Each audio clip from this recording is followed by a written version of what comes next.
अस्सलाम वालेकुम दोस्तों। वही हुआ जिसका डर था। बहुत ज़बरदस्त किस्म की वीडियो है।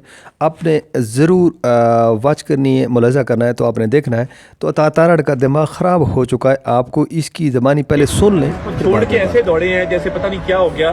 तो जब आप एक नियत करके आते हैं फाइनल कॉल की और अपने लीडर की फाइनल कॉल की, ये भी आप देख सकते हैं। ये वैन्स आपको यहाँ पे 8-10 वैन नजर आएंगी। ये सामने आप देख सकते हैं कि कोई ऐसी गाड़ी नहीं जो इन्होंने छोड़ दी हो। हत्ता कि बुशरा बीबी जिस कंटेनर पे आई थी उसको भी जलाकर खाकसतर कर दिया। ये जितनी भी गाड़ी है कोई इनमें से बची नहीं है। जो आगे आने वाली स्टोरी है ये आपने ज़रूर मुलाजा करनी है। ये सुने, ये आदमी मानिए जिसकी बीवी बहुत ही दर्द भरी दास्तान है, सुनकर ज़रा मज़ा आएगा। तो ये आदमी मानिए जिसकी बीवी रास्ते। जी दोस्तों, हाँ आप देख रहे हैं एच एफ के एंटरटेनमेंट पर। हम आपको अपने यूट्यूब चैनल एच एफ के एंटरटेनमेंट पर खुशामदीद कहते हैं।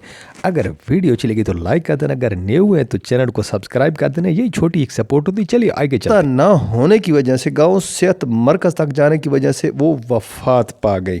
पहाड़ी रास्ता था तो दम तोड़ गई, मगर उसी दिन उस शख्स ने ठान ली। क्या ठानी? क्या कि रास्ता बनाऊंगा, लेकिन इलाका पहाड़ी है, कैसे बनाऊंगा? अकेले गैंती और कदाल से इस पहाड़ को तोड़कर आने वाली नस्लों के लिए काम शुरू कर दिया ताकि आने वाली नस्लें फ़ायदा उठा सके। इसको कहते हैं हीरो। तो 22 साल इस पहाड़ को अकेले अकेले तोड़कर खल्क़े खुदा के लिए रास्ता बनाने वाला ये मांझी, इसका तल्लुक़ कहाँ से वो भी आपको बताऊंगा। आपने मेरे साथ रहना है। तो और इसमें से इसे 22 साल लगे। वो रास्ता कितना था जो कि पहाड़ी दुश्वार गुजार रास्ता था?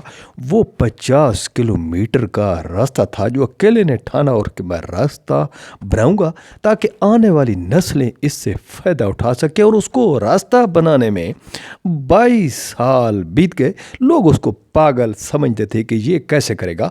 और 55 किलोमीटर का रास्ता इसने जब खोदना शुरू किया, टोटल 55 किलोमीटर 55 किलोमीटर का रास्ता था, तो सिर्फ 15 किलोमीटर रह गया 22 साल के बाद। तो लोगों ने जब देखा कि 15 किलोमीटर रह गया है तो लोगों के दिलों में भी इसके लिए मोहब्बत आ गई। तो लोगों को एहसास होगा कि आदमी ने क्या कर डाला। पहले सब कह रहे थे कि ये बंदा बेवकूफ़ है, कैसे करेगा, लेकिन जब बनता है तो फिर पता चलता है। 1960 से लेकर 1982 तक ये कारनामा अंजाम देने वाले मांझी का तल्लुक़ कहाँ से ये भी बताता हूँ। तो इसकी पहले आपको सारी कहानी बता दूँ। मांझी की वफ़ात पर हिंदुस्तान सरकार ने इसे सरकारी एजाज़ बख्शा। इसको कहते हैं हीरो। तो हम किनको कहते हैं? शाहिद अफरीदी हीरो, जो अपने जेब हमारे अवाम के टैक्सों से भरते हैं, पैसों से। तो हम उनको कहते हैं हीरो। हीरो ये होते हैं जो कि आने वाली नस्लों के लिए खुशियाँ बना के जाते हैं, काम करके जाते हैं कि जाके आने वाली नस्लें उससे फ़ायदा उठाती हैं। क्या ये हीर रांझा और शीरी फरहाद जैसी स्टोरियाँ सुनाई जाती हैं हमें फजूल कहानियों से बेहतर दास्तान नहीं? इस तरह हमारे मुल्क का हीरो वो भी कारनामा अंजाम दे चुका है। वो भी कारनामा अंजाम दे, बहुत बड़ा काम किया इसने तो, बहुत सारे काम। लेकिन एक पर बात कर लेंगे। कैदी नंबर 804 शौकत खानम कैंसर अस्पताल। दूसरा हमारा खाऊ कबीला 40 साल हुक्मरानी करने के बावजूद इलाज मुल्क से बाहर करवाते हैं। कहते हैं या हमारा इलाज नहीं हो सकता। तो वीडियो अगर अच्छी लगे तो लाइक कर देना, अगर नए हैं तो चैनल को सब्सक्राइब कर देना। ये आपकी प्यार मोहब्बत होती है, हमारी यही आपसे रिक्वेस्ट होती है।